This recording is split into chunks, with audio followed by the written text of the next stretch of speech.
Salut les amis, bienvenue dans le tutoriel numéro 3. Dans ce tutoriel, nous allons découvrir comment les fonctions sont implémentées dans le Python. Nous utiliserons la notion des boucles et les fonctions print et input. Nous implémenterons les fonctions userGuess et computerGuess. Il sera question dans la fonction userGuess de deviner un nombre généré par le programme et dans computerGuess de laisser le programme deviner un nombre choisi par nous. Sans plus tarder avec la fonction userGuess, vous aurez dû sûrement le remarquer, nous avons un nouveau système de développement. Nous utilisons pour ce tutoriel Visual Studio 2019 et nous avons donc du Python 3.8. Au départ, nous importons le module random. Nous définissons la fonction userGuess. Elle n'a pas d'argument. Nous fixons des limites dans lesquelles le nombre que le programme générera se trouvera. Nous avons pour cela une limite minimum et une limite maximale. Dans la variable nombre généré, nous allons donc sauvegarder ce nombre généré. Et vous voyez, nous utilisons aussi la fonction randint du module random. Ça veut dire que des nombres de type integer seront générés. Pour l'algorithme, il est assez simple.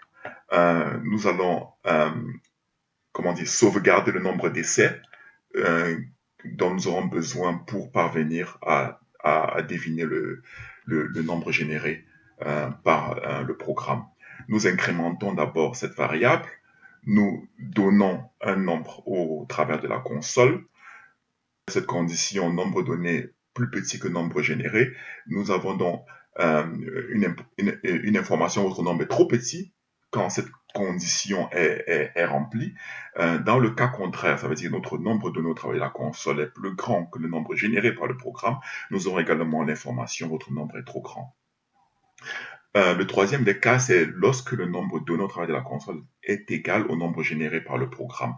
Là, nous aurons l'information, vous avez trouvé le bon nombre, et le nombre d'essais dont nous aurons besoin pour y parvenir sera également présenté sur la console. Nous sortirons de la boucle au travers du mot break.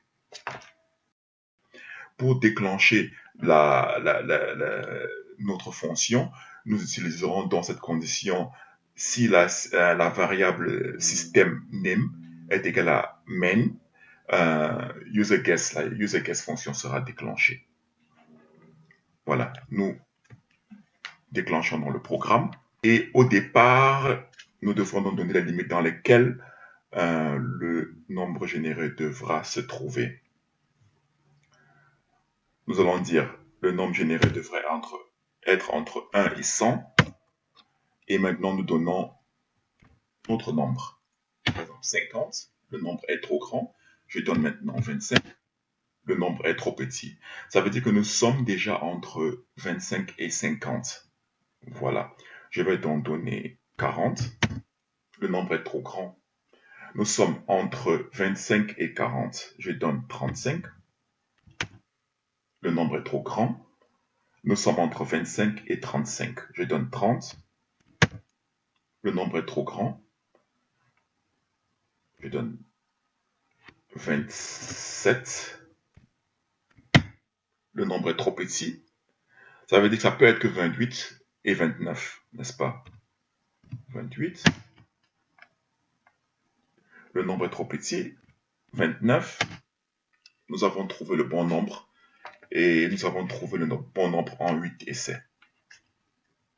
Deuxième fonction computerGuess, nous allons donc laisser le programme deviner un nombre pensé par nous.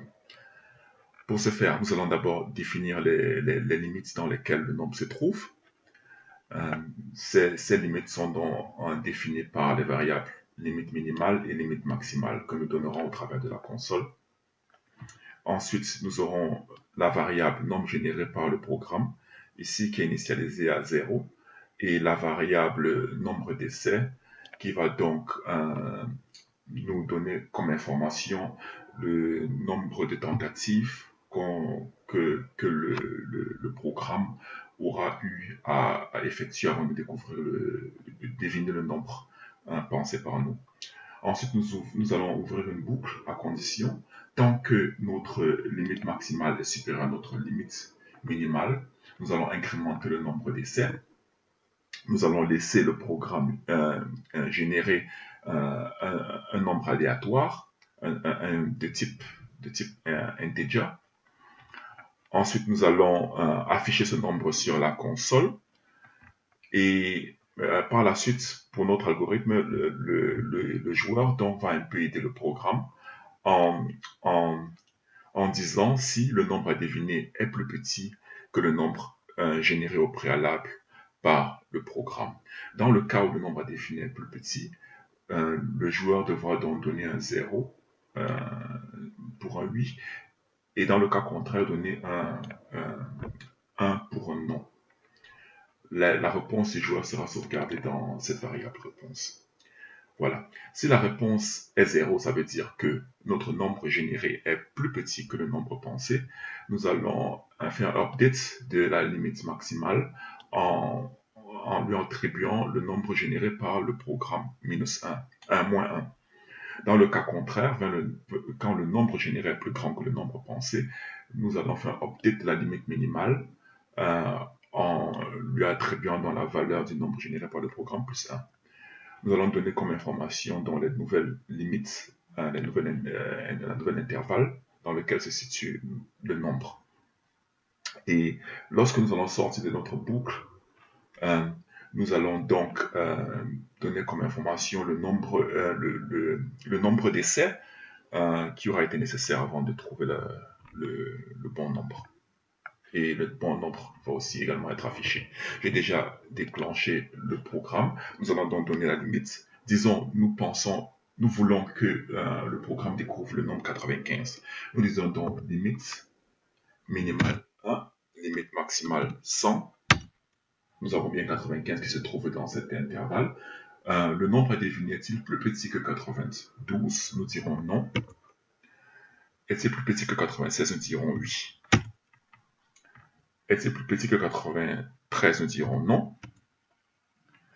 Est-il plus petit que 95? Nous dirons non. Et nous voyons que nous avons découvert déjà, après 4 essais, le bon nombre. À la prochaine.